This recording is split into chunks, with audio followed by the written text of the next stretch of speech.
And I know you guys weren't in the UK market for a long time, so it might be an inapt comparison, but whatever your biggest market, what is your biggest market? Like rest of world is the biggest market. So that's Rest of world. That sounds like a nice place. right. I want to go there. What's the capital of rest of world? That's Curacao.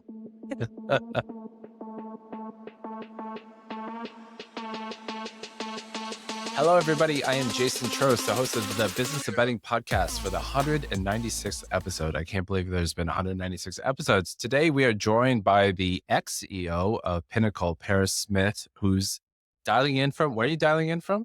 Curacao. Curacao, down under in the Caribbean. Well, thank you very much for joining us, Paris. I'm very excited for the conversation. Yeah. Thanks for having me. So you're an American. I'm an American. What do you think about America these days? What's your take on America? It's a great country. I feel privileged to have been able to live abroad. I love watching the news, watching from the sidelines. Obviously with gaming getting more in the forefront, more acceptable. That's been, I think that's really exciting for all of us. There's changes constantly, states. Hopefully some states will kind of reel back and realize that they have a bigger opportunity if they just look at it more realistically from the regulatory standpoint. But there's a lot of states that are doing it right. So from that regard, it's exciting. And then just in general, I'm not excited for, I'm watching all the campaign ads on my cable TV here, and I could live without that as well. No, it's not like it used to be. People are just scathing. It's incredible. Yeah. Do you think it's getting worse? Do you think the vitriol is getting worse? It is. There's such a lack of respect for people Hmm. in general, and that's a sad part. And they're not I think, talking issues. yeah, I mean, I think I agree with you, but I think, and I'm going to misquote the historical record, but I think if you go back 150, 200 years ago, I mean, there used to be duels. I mean, people used to have an argument and shoot each other. And so at least we don't do that today, at least not as often as they used to. There used to be fights all the time in the House of Representatives and people used to call each other names. Did you see the musical Hamilton? Yeah, yeah. They talked about in one of the songs, they talked about all the name throwing that everybody was doing back in. So I think there is historical precedent for being quite nasty to one another. So that gives me hope that today's not as bad as it is, but it does living in the bubble of the American world right now. It feels a little bit surreal or what. Yeah. Do you have a favorite horse in the race, so to speak? No, I don't. I Okay. would like to see the new breeds coming in. The new breeds. All right.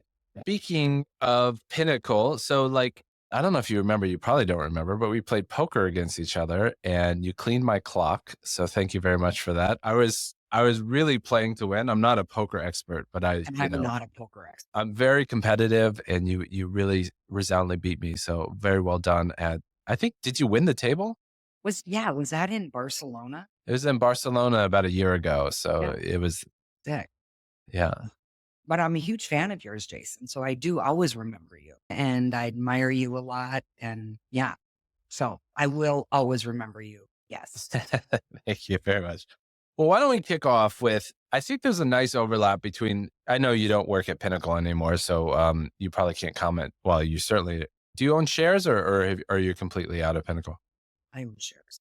Okay, so you're part owner of Pinnacle these days. But what I think is interesting, the reason I founded Smarkets was basically to bring financial trading and low margin trading to the betting world. And it's not too dissimilar from what Pinnacle's always been trying to do of having a low juice, low big kind of model.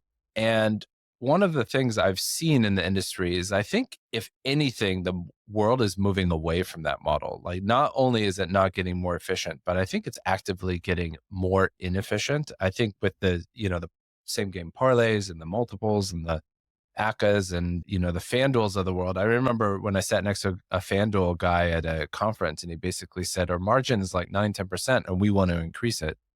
I thought, oh my God, that's crazy that people are trying to go from 10% higher.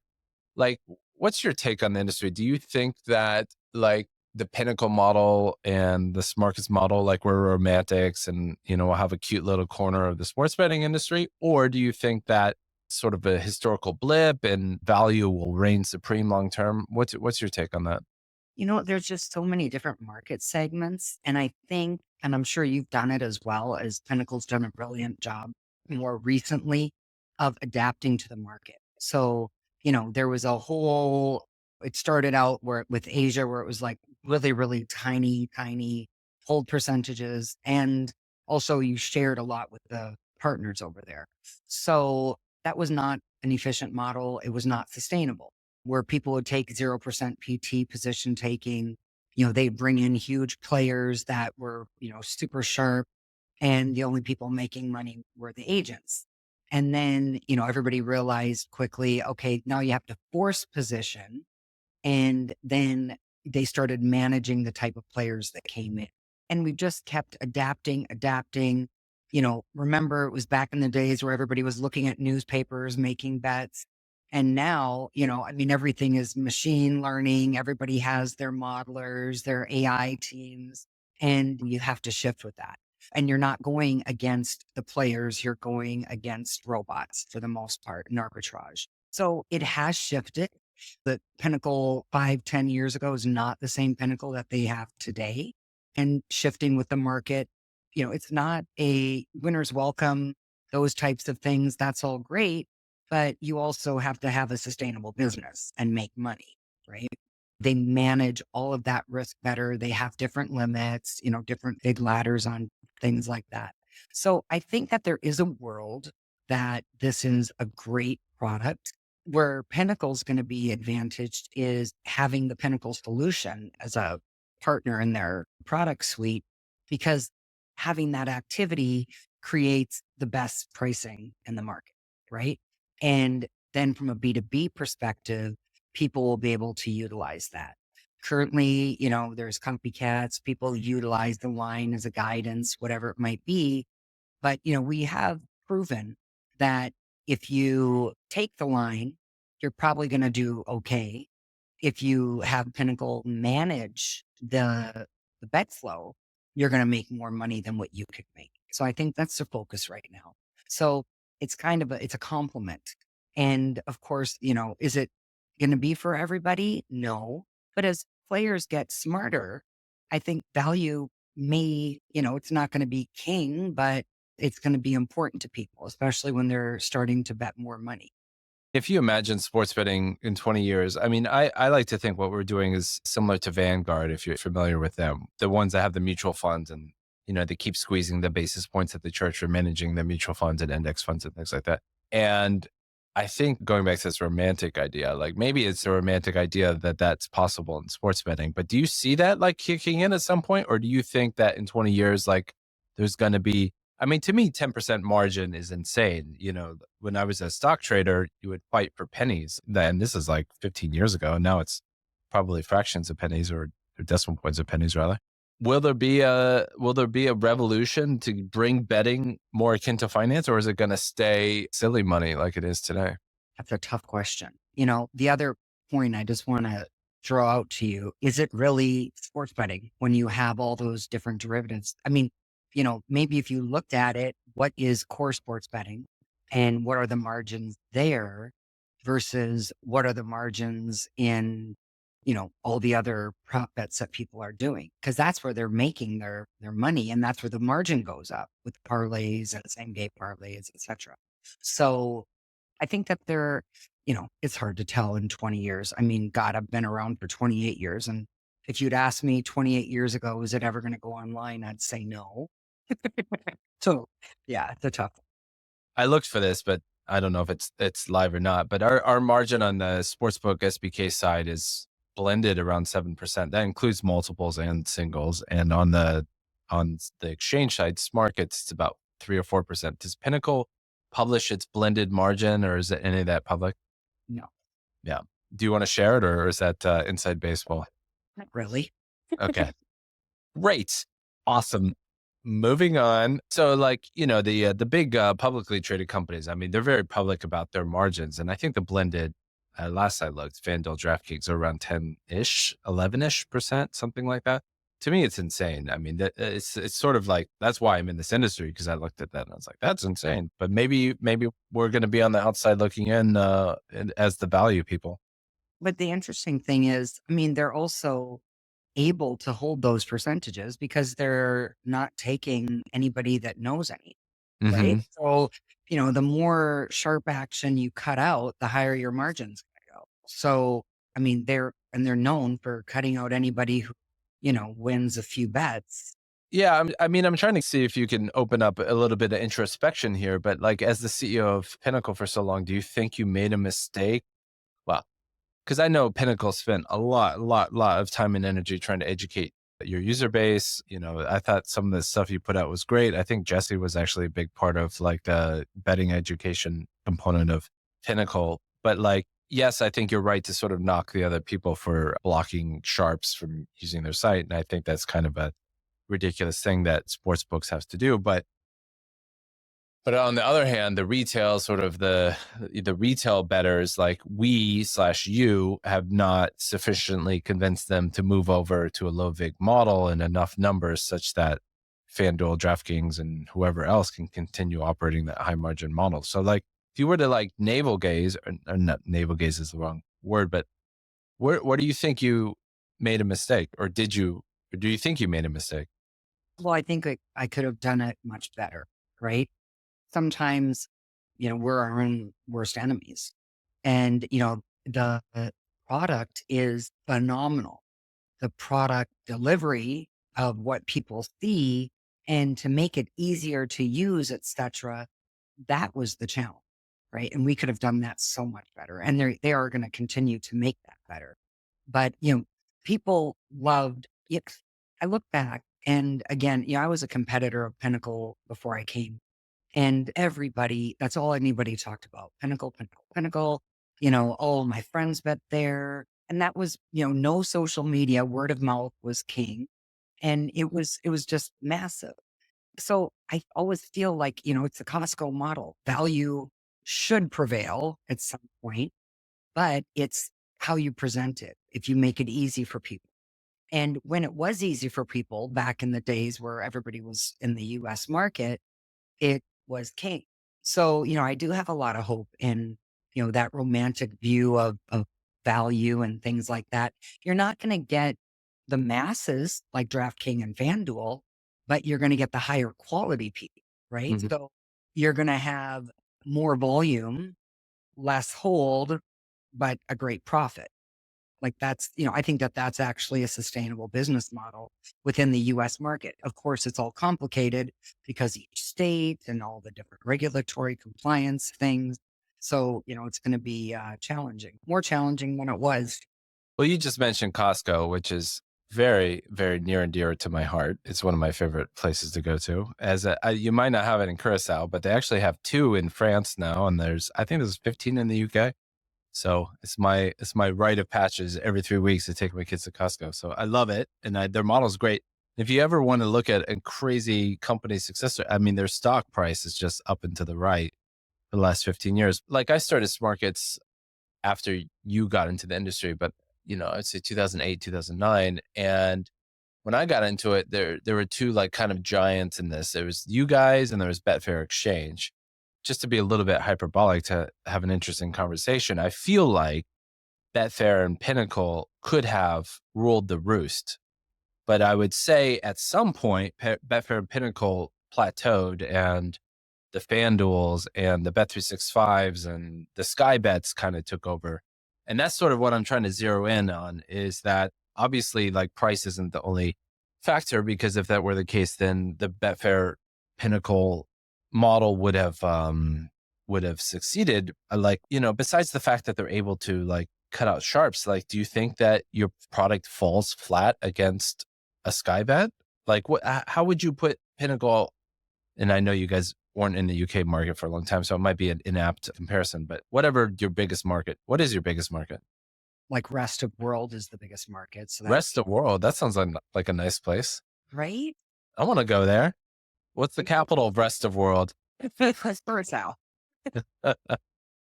No. Okay. But So whoever your biggest competitor is, why are they better at getting customers than Pinnacle? well, I would say like I always watch Bet365. But just to go back to the Betfair, when Betfair was going public, they made a lot of changes and then they put in their fee structure and everybody said, forget it. People that made them who they are had to pay them to get them where they are. So, that their model screwed them up, I think. And that's where it But started. you guys didn't have that mistake. You didn't do that. No, but I think, you know, the well, and you can't compare Pinnacle to DraftKings and FanDuel because we're not in the US market, right? Mm. I can look back when there was a moment because I was only with Pinnacle very briefly while they're in the US market, because that's one of the reasons they hired me was to take them out of it.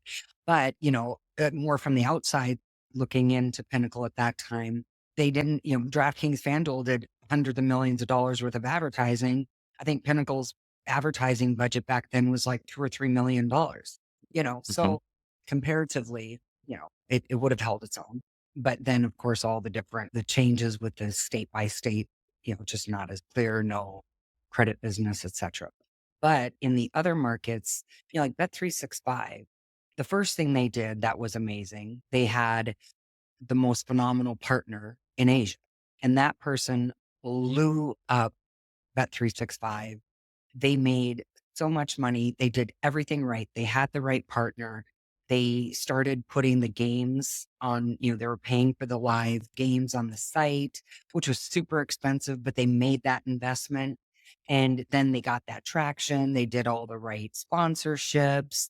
And then they invested in their product. And, a lot of times, how many times you look at a website and it's Bet365 with different colors, people are thinking, well, they probably put millions of dollars into it. Let me just go with what they're doing type of thing, unfortunately. But they are, I would say, the market leaders.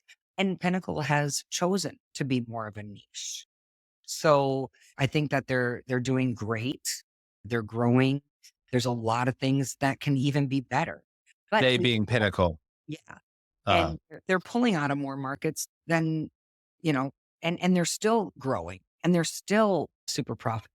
Maybe not super mhm. profitable, but you can always be more profitable. But the fact that they're pulling out of markets and they're complying with regulatory requirements. And I think they're just building that foundation. So when they're ready to go back into markets, it's a lot more efficient.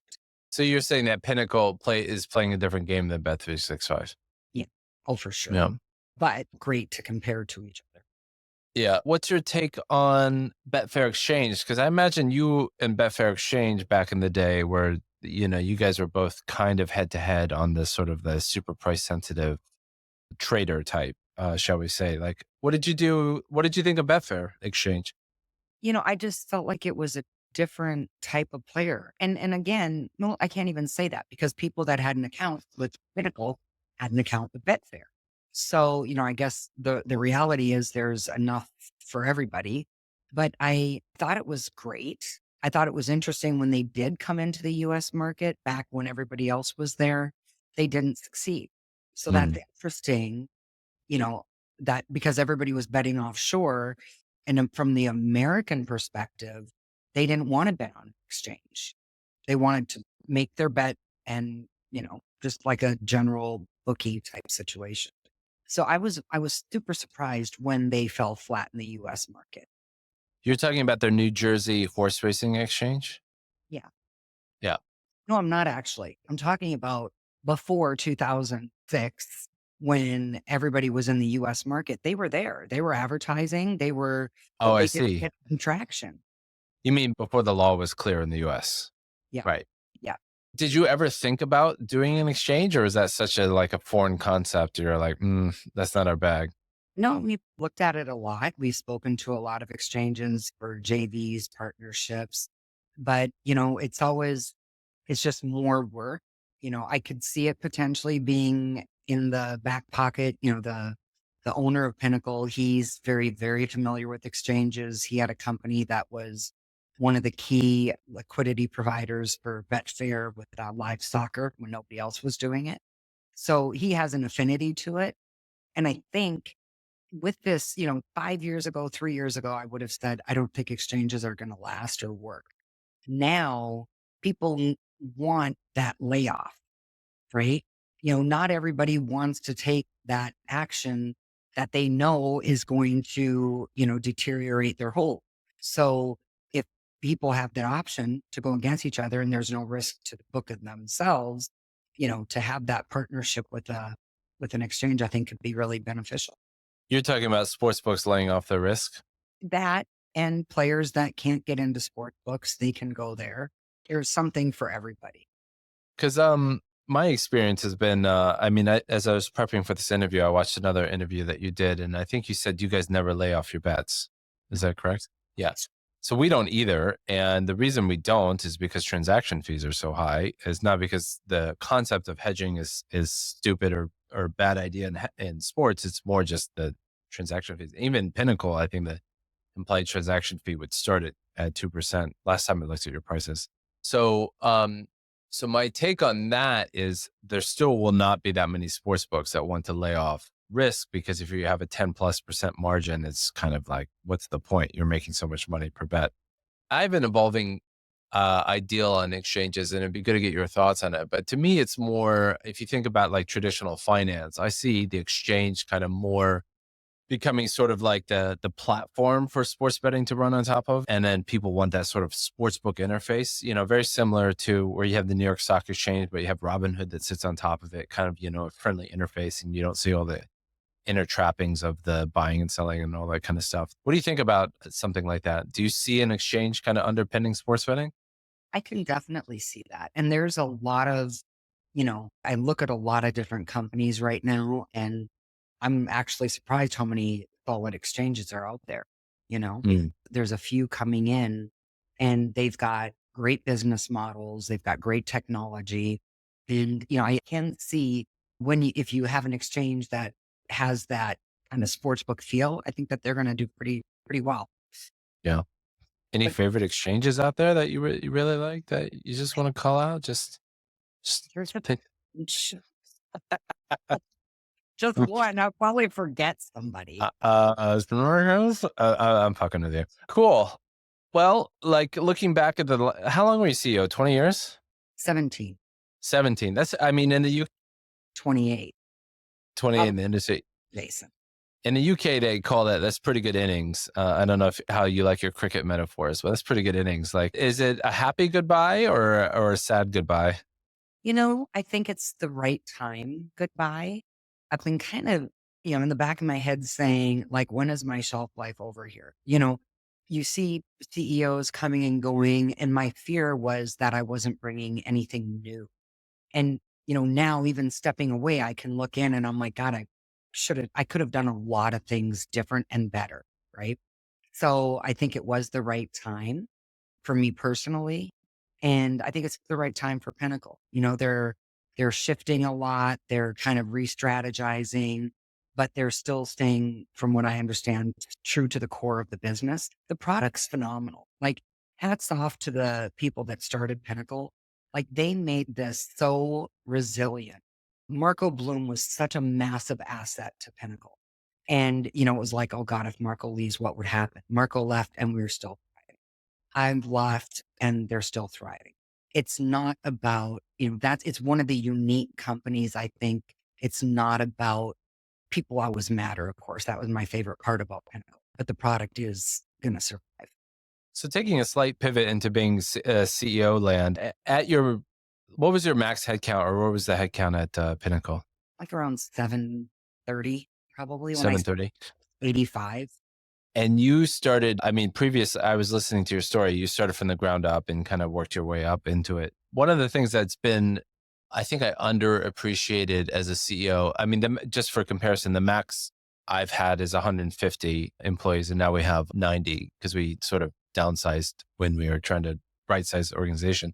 One of the things I've had to do, which nobody really teaches you, is sort of manage your own psychology. And then when you're running a business, there's a lot of cliches about it, but it's very lonely at the top. Like, anytime somebody wants to bitch about the organization, you're a very handy person to blame for all the bad things. And what are the other things? Anytime something bad really happens, it kind of lands on your desk and you have to deal with it. So what are some of the things that you did to sort of manage your own psychology as somebody who is, I don't know, kind of a self-taught CEO, I guess, or somebody that kind of, like, what were some of the things that you did? Did you join a group? Did you have therapy? Did you exercise? Exercise, I would just run and just be like, And if something big was going on, all of a sudden I'm like, oh, I got to turn around. Oh, or now I might have to, I wish they had Uber here. I'm too far from home. No, but I want a lot of, for me, people is my core. And the people within Pinnacle, that's always tricky.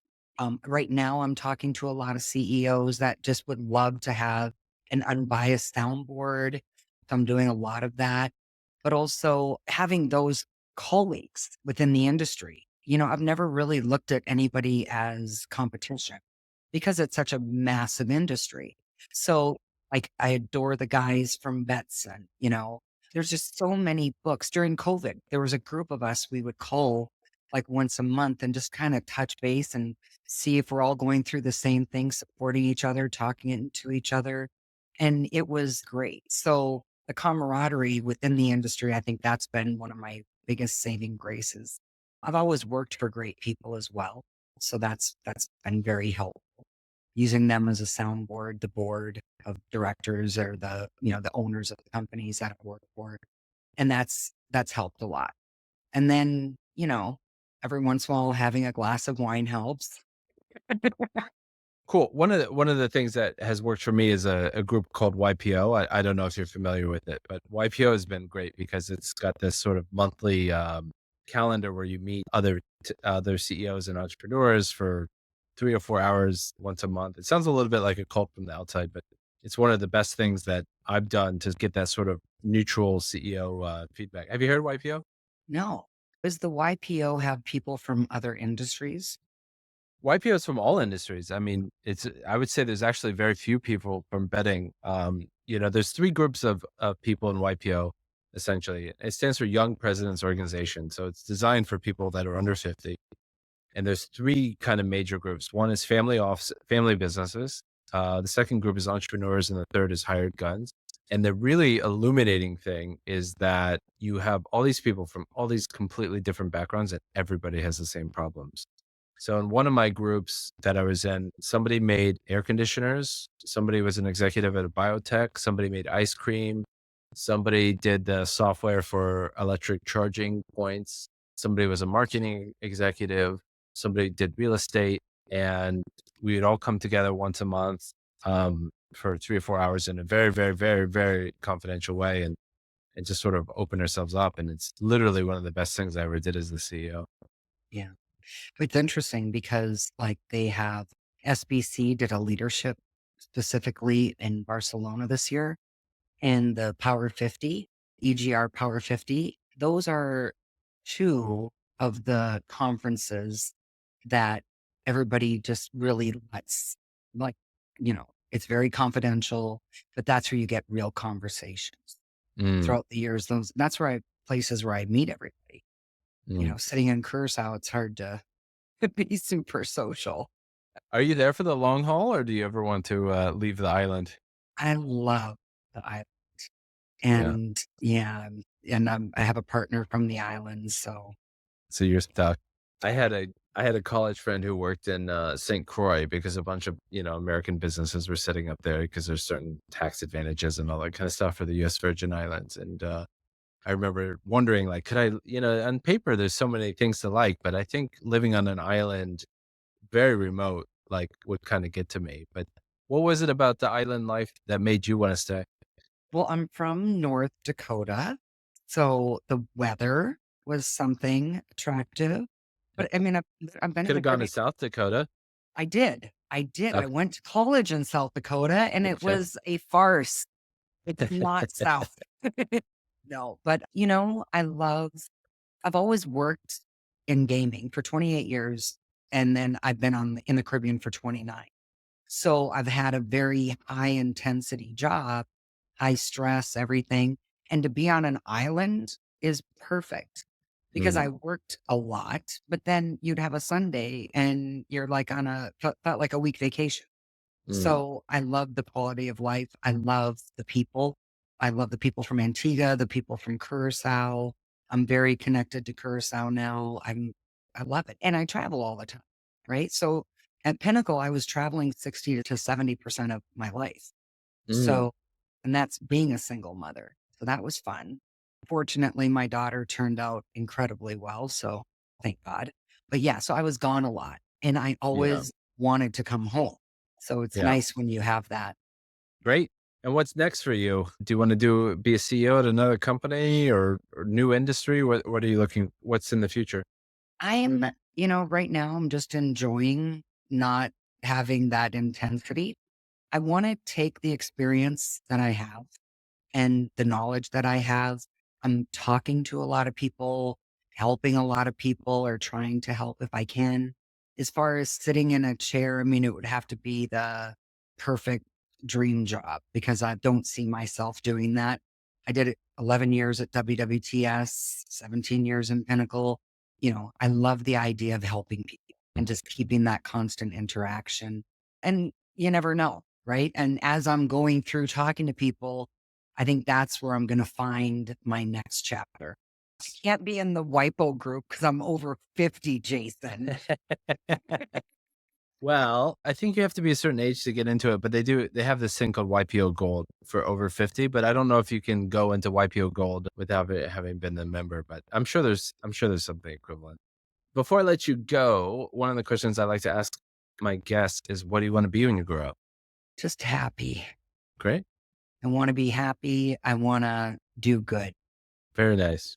Yeah. Well, I have mad respect for your tenure at Pinnacle and the legacy that you've left there. And it's been a real pleasure to have you come on the pod and get some of your ideas behind the scenes. So thanks very much for joining us today. My pleasure. Nice to see you again. Nice to see Play you. poker Bye. next time. Yes. And hopefully you'll let me win. Yeah. It was a fluke. Trust me. All right. Good stuff.